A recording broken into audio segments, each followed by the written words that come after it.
soy Génesis Becerra. Bueno, me pueden decir Génesis Oti en redes sociales. Soy panameña, soy afropanameña. Ahora mismo estoy estudiando artes visuales en la Universidad de Panamá y tengo un negocio que es de aretes, que es Genesis Vibes. Soy creadora de contenido y también soy artista visual también. Mucho gusto en conocer. Pero bueno, estoy acá una vez más agradecida con Ubuntu por este espacio, por estar con ustedes. Mi nombre es Alexandra León, soy una mujer negra, afroecuatoriana, comunicadora social con énfasis en desarrollo. Me dedico a temas de investigación sobre temas raciales, sobre temas de afrodescendencia, no solo en el Ecuador, sino también en América Latina y el Caribe. Eso puedo contarles un poco. Trabajo también temas de mediación pedagógica, también brindando talleres e instrumentos de educación antirracista con niños en edades de educación primaria y básica también. Buenas tardes, dependiendo de dónde se encuentren. Bueno, mi nombre es Laura Ibargüen, soy licenciada en Pedagogía Infantil y en la actualidad me encuentro en Barcelona haciendo un máster en antropología. Soy afrocolombiana, afrobogotana y nada, estoy en este espacio para escuchar, hablar y aprender un poco de todas. Me hace muy feliz poder estar en este espacio.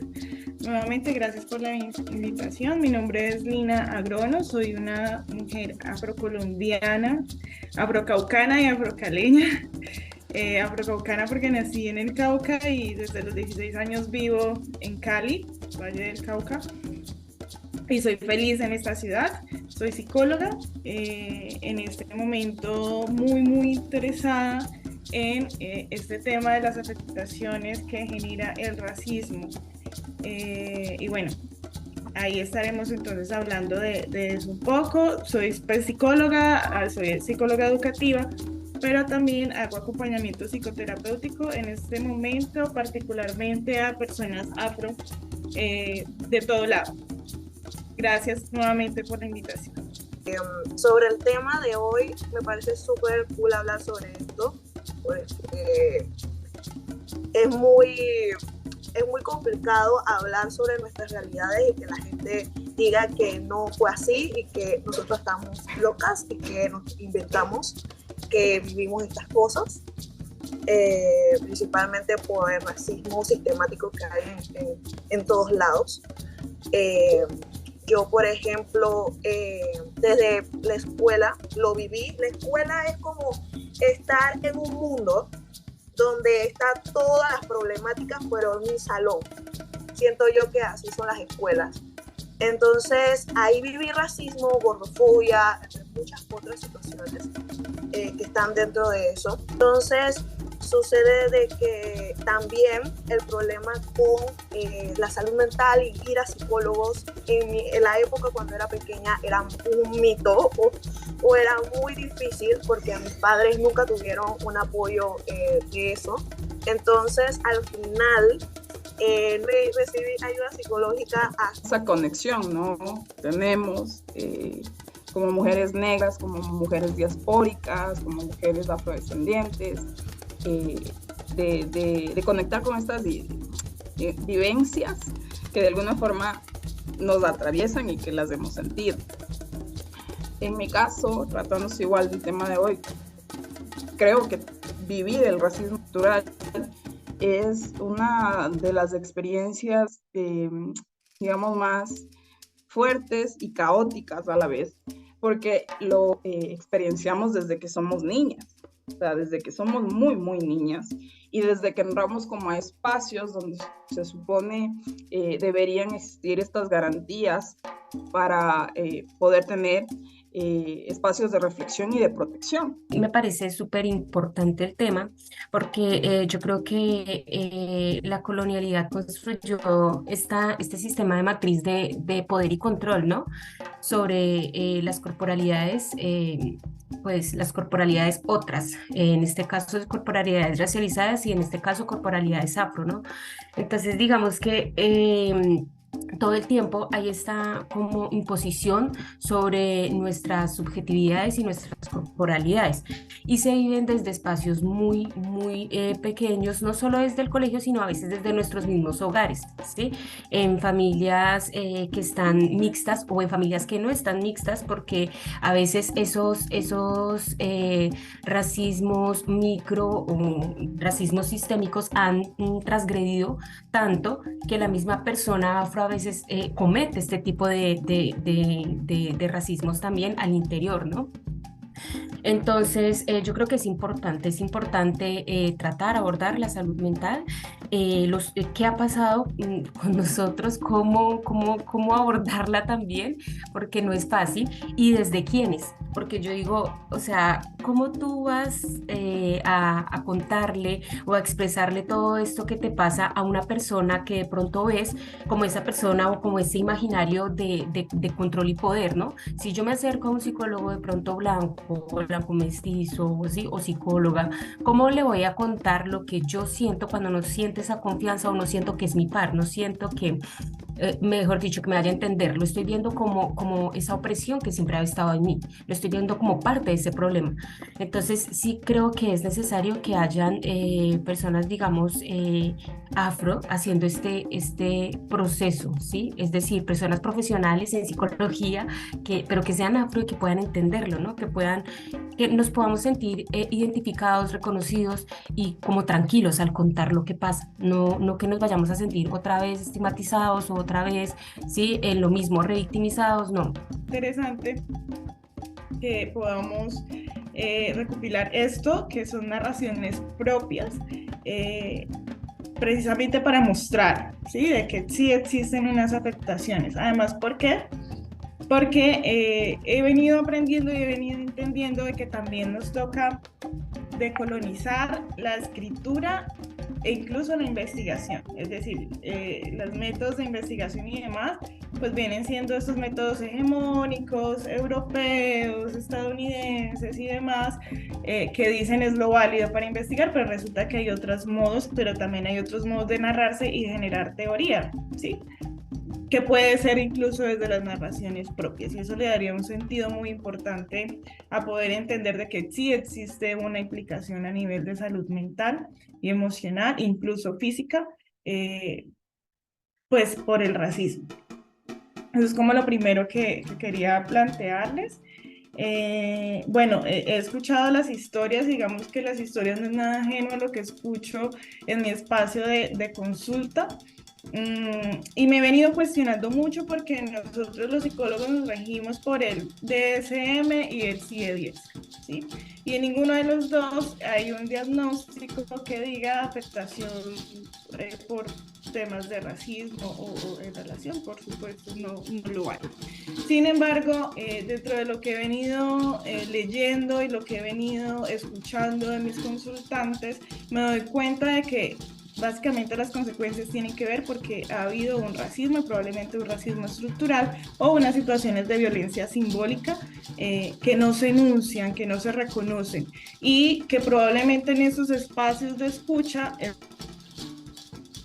donde se da cuenta de que sí existe una violencia, ¿sí? Una violencia por tu color de piel.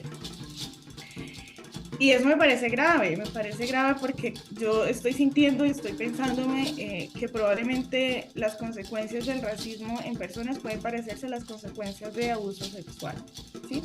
¿Por qué? Pues porque una de las cosas del abuso sexual es que los agresores lo que hacen es decir, no puedes hablar pues por X o Y razón, y las víctimas se han silenciado durante muchos años y han vivido situaciones, es decir, en la adultez es donde más se evidencian como los daños que esto genera, y es probable que el proceso de sanación, el proceso de recuperación emocional y demás empiece a aparecer cuando se empieza a hablar de aquello que sucedió. Eso es lo que pasa en procesos psicoterapéuticos y se denuncia. ¿Qué pasa con el racismo? Y es que como se ha normalizado, ¿sí? Es imposible decir he sufrido de racismo. ¿Sí? Porque pues, estamos en una sociedad, supuestamente estamos aceptados en todo lado, pero empiezan a aparecer violencias simbólicas desde lo que creo que a muchas nos ha pasado, y es alisarte el cabello, verte obligado a alisarte el cabello para poder entrar en un espacio, ¿sí? Y ahí entra entonces lo que hablaba Laura, que tiene que ver con nuestra corporalidad, que tanto de nuestra corporalidad no ha sido aceptada. Y me uno también, que es algo que escucho frecuentemente en procesos de psicoterapéuticos, y es: no encajo en ningún lado, no pertenezco a ningún lado, ¿sí? ¿Y qué pasa entonces cuando uno no encaja en ningún lado y no pertenece a ningún lado? A nivel emocional, entonces empiezan estos signos y estos síntomas relacionados con tristezas profundas, deseos de no existir más, pues porque no hay un lugar, es decir, el sentido de la vida se empieza a perder y hay unas afectaciones completamente, pues, graves, es muy grave, ¿sí? Es muy grave esto, pero pues no, uno ¿cómo explica eso? Es decir, ¿cómo explico que mi deseo de vida se ha ido apagando porque estructuralmente en la sociedad en la que estoy o en los espacios que habito no soy tan aceptado, no me siento aceptado lo suficiente? O incluso, a pesar de todo lo que he estudiado, de todo lo que me he capacitado y demás, no puedo pertenecer o no puedo estar en un lugar donde quizá una persona blanco mestiza o blanca está. ¿Sí? Pues porque hay unos imaginarios que hay que nombrarlos, por supuesto, y que se siguen replicando desafortunadamente, y es: el ser negro es sinónimo de ser malo, o ser negro es sinónimo de ser bruto, ¿sí? O es negro, bueno, todos esos imaginarios que hay.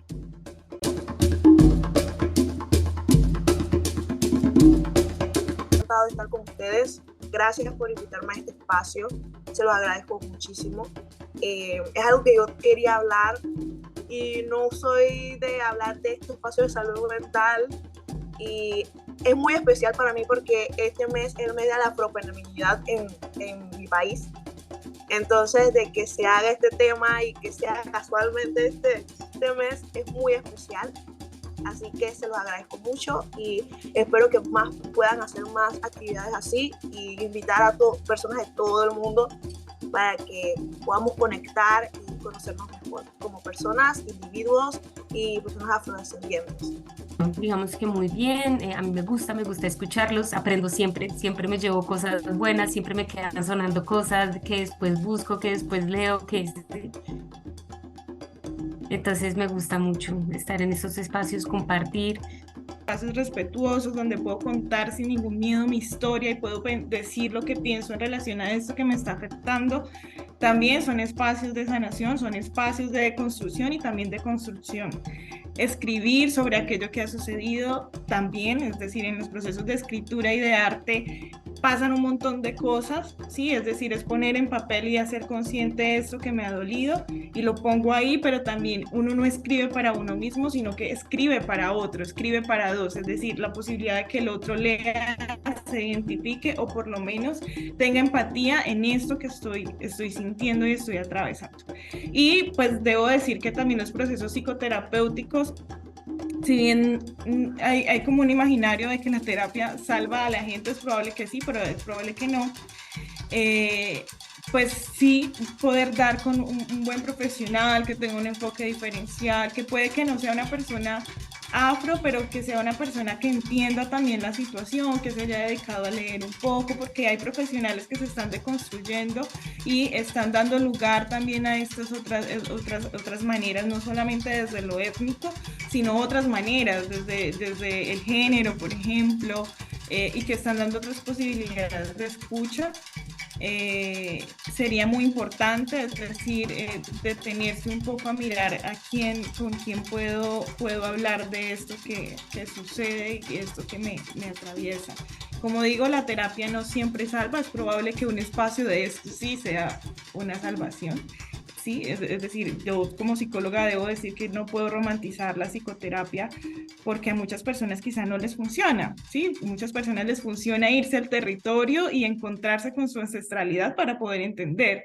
Y eso hay que decirlo, eso hay que enunciarlo. Pero si dan con un buen profesional con quien se conecten y con quien crean que pueden resolver las situaciones emocionales que afectan, pues genial, sería maravilloso.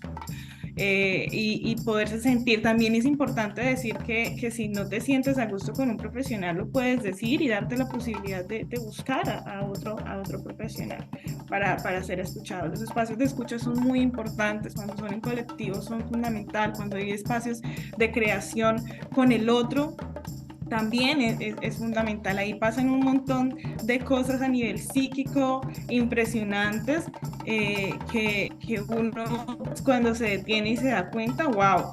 Pero nada, reitero las gracias por este espacio. Para mí es supremamente importante poder estar aquí. Sigue afianzando. Yo también he tenido miedos de enunciar esto que he llamado huellas psíquicas del racismo. Me ha dado miedo enunciarlo en otros espacios, precisamente porque esa concepción de estás loco, pero cuando las escucho y escucho las experiencias, reafirmo de que es real, de que hay algo que pasa a nivel psíquico, a nivel emocional, que afecta y que no tiene que ver con otras cosas, sino con racismo, ¿sí? Y eso hay que decirlo, eso hay que enunciar. Y gracias entonces por permitirme estar aquí.